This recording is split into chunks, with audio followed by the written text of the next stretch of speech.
আফগানিস্তানের বিপক্ষে বাংলাদেশ ক্রিকেট দল প্রথম ম্যাচটি হেরেছে বাজে ব্যাটিংয়ের কারণে। দ্বিতীয় ম্যাচেও যদি এসে সেম কাজ করে, তাহলে তো দ্বিতীয় ম্যাচেও বাংলাদেশ হেরে যাবে। কিন্তু হারলে তো চলবে না। বাংলাদেশ দলকে আগামী 5টা ওয়ানডে ম্যাচ জিততে হবে যদি তারা আইসিসি ওয়ানডে বিশ্বকাপ আগামীতে যেটা হবে সেখানে সরাসরি খেলতে হয়। সেজন্য অবশ্যই 5টা আগামী ওয়ানডে ম্যাচ বাংলাদেশকে জিততে হবে। একটা ম্যাচ হারলেও চলবে না।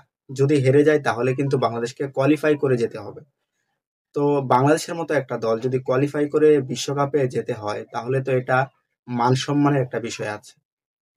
তো সে কথা মাথায় রেখে কিন্তু যে ভুলগুলো বাংলাদেশ প্রথম ওয়ানডে ম্যাচে করেছে, সেই ভুলগুলো দ্বিতীয় ম্যাচে করা যাবে না এবং সেই মাইন্ডসেট নিয়ে কিন্তু মাঠে নামতে হবে।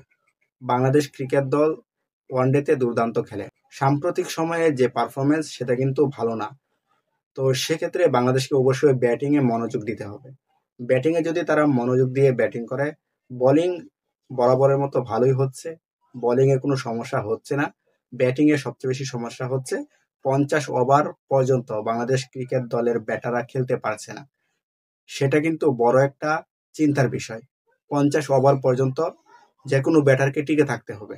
তাহলেই অন্তত রান হবে। আর যে মাঠে খেলা হবে সেই মাঠে 250-র উপরে রান করতে পারলে কিন্তু চ্যালেঞ্জিং একটা স্কোর দাঁড় করাতে পারবে বাংলাদেশ ক্রিকেট দল।